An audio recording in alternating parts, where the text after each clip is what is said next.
now, if I have time and I see a hateful comment, I use it as an educational moment.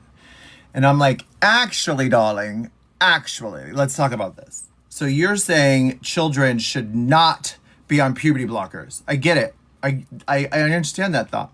But why were puberty blockers started? Why were puberty blockers created? If you go to your academics database, and if you never went to college, go to googlescholar.com and type in, I can't remember what it's called, GNHR blockers, but puberty blockers.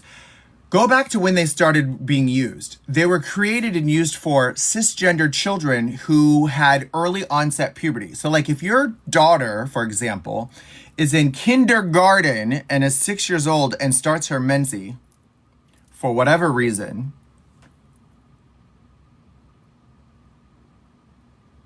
could be assault, could be trauma, could be, I don't know.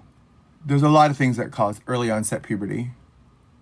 And you have a 5-year-old in your house with a monthly visitor.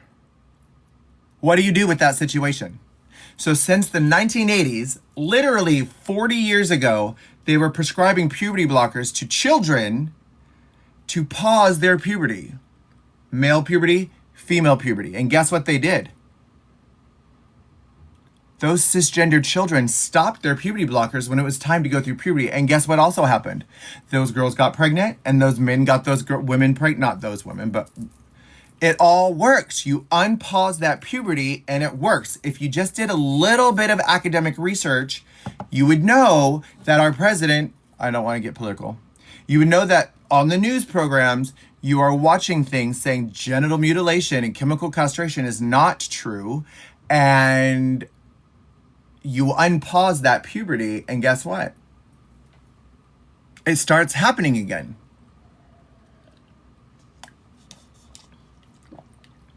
Why am I talking about puberty blockers? Oh, the hateful comments on Facebook. Yeah, I don't go on social media that much. Huge tangent. Yes, Joey, I totally remember you. You used to sit in the very, very, very, very front every single week. And I do recognize you now that I'm looking at your teeny tiny picture.